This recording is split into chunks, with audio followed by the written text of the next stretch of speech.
the next thing I wanted to talk about was Zelensky. So the BBC wrote this article that said, Zelensky conciliatory letter to Trump suggests he's out of options. Now, this is as good as you're going to get from the BBC, but everybody in the world knew he was out of options 3 years ago. The only option was to conscript Joe Biden to have a proxy war against Russia. Even Europe didn't want to help him. Even Europe didn't believe that if you don't stop him in Ukraine, he's going to take over Russia. If anybody in Europe believed that, they would have sent boots on the ground. Don't you think? You would hope, I guess. Yeah. I don't know. That he would invade Russia? No, that like the reason the reason they justified United States sending all that money was because if Trump would never, or because Putin would never stop at Ukraine. But clearly, Europe didn't even think that. Yeah, they thought that they would have been giving a lot more. Seriously, they never took that seriously because, like, NATO does exist.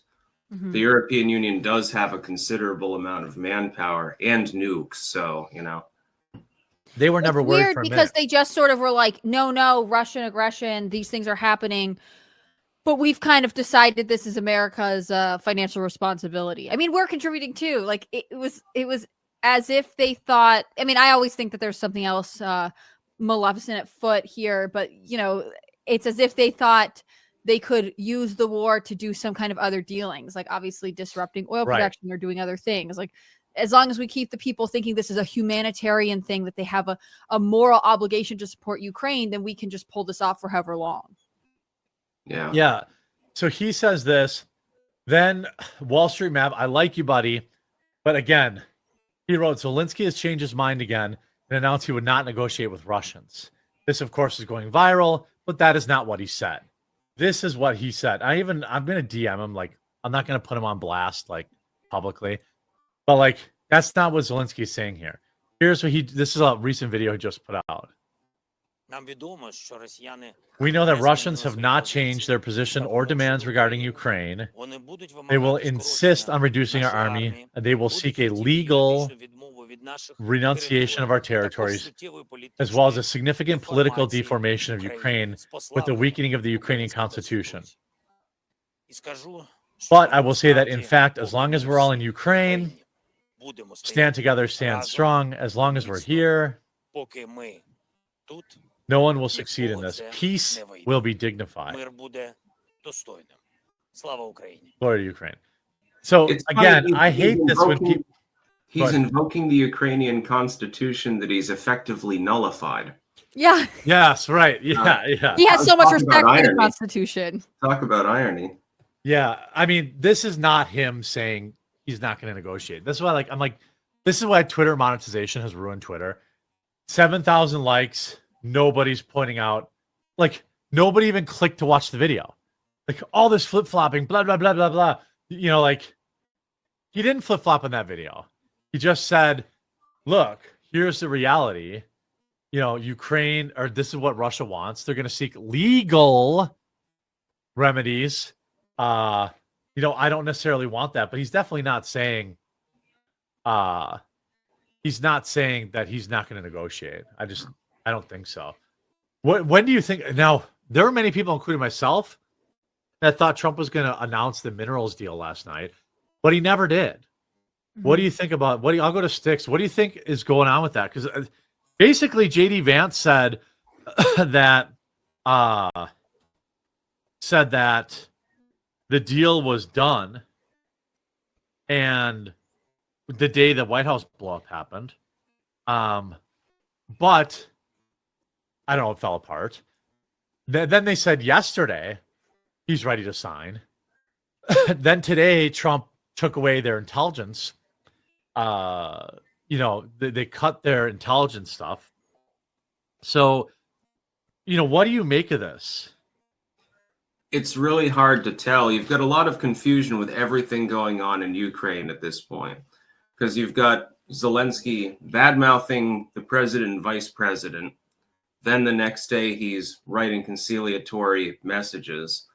Then he's saying, we're on with the peace deal, then we're off. We're on with the mineral deal. We're off. It's almost like, I know that the Democrats always cast Trump off as the chaos candidate, so to speak. Like they give him that moniker. But really, it's Zelensky that's acting more like that. And I think that that's probably for a strategic purpose. He's trying to keep people on their toes. By the way, I've got to quickly go to the bathroom. Okay? Yeah, go ahead. What do you think, Hannah Claire? Do you think that, I mean, I felt like just hours ago that this thing was going to get wrapped up this week. But for whatever reason, right? Yeah, I mean, I'm not saying I don't think it will be, but I also, like, I was way more confident 2 days ago. It's like, what is he waiting for? There's no more options, bro. Like, even the BBC said, you're out of road. You're out of runway. You gotta go now. I think it's interesting because Zelensky, I think he's had a big wake up moment because of the interaction at the White House. Yeah. I think that this is not the Biden administration, and you're not going to be treated as though you are owed anything or are entitled to any kind of support is actually brand new information to him. Yes. He did meet with Trump at Mar-a-Lago, I believe, after the election at one point. Mm-hmm. I don't think that happened. I don't know how it went. I don't know anything specific that happened there, but both people had a chance to size the other up, right? Like, I don't know what Zelensky's like behind closed doors. I know his on-camera persona that he's created, and that's very much that he is like the tough guy, war hero. I mean, even that video that you just played is sort of staged. He's like out on the streets in his pseudo expensive fatigues, as if he was actively under attack, when the reality is, like, he's got a film crew there, he's got lighting, he could have filmed this from his office, but he is an actor, and so he understands the importance of dramatic effect. So when it comes to the mineral deal, I find myself thinking that the 48 hours after that meeting, when they leave and Trump is like, bye, take your minerals and go, and then the UK is like, well, maybe we could help you, but also we got to talk to America, and Canada might help you. And then Zelensky is like, I am now prepared to talk about the mineral deal. I think he's not in a strong negotiating position, and I suspect there are other things. Do you think he thought he was, Hannah Claire? Oh, yes, I do. Okay. Zelensky seems sort of arrogant to me, and not without reason. The whole world has like bent over backwards to accommodate him, right? Like, everyone treats him like he is the patron saint of the underdogs, and Russia is mean and oppressing him and whatever else.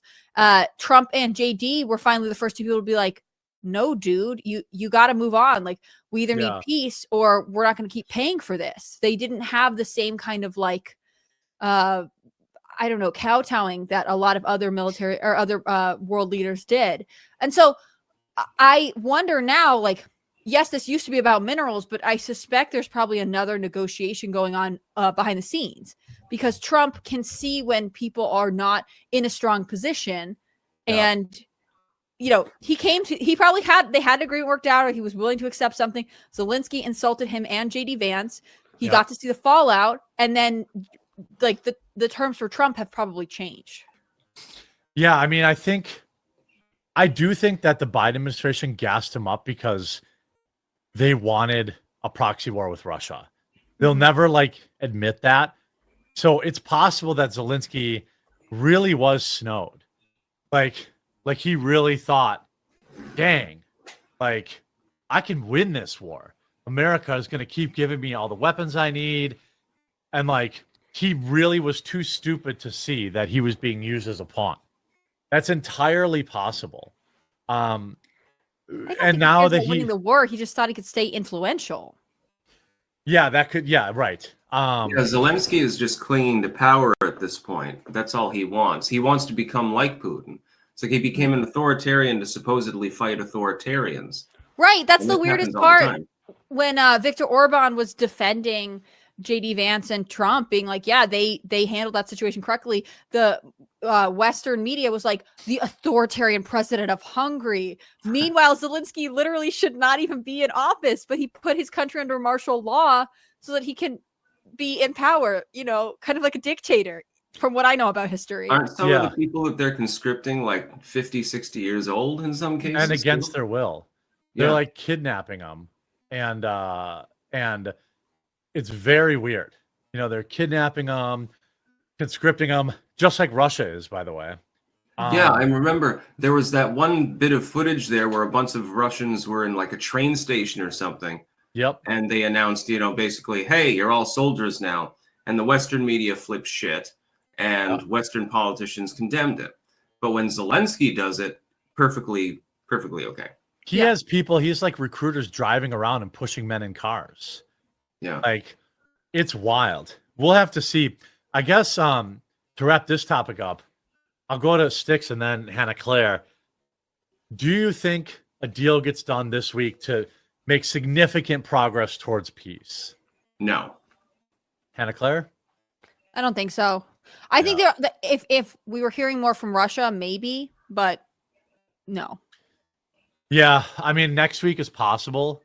But until then, I'll keep sharing the pictures of the people of Ukraine in their rave dance parties, and going out and partying every night, telling me their country's at war.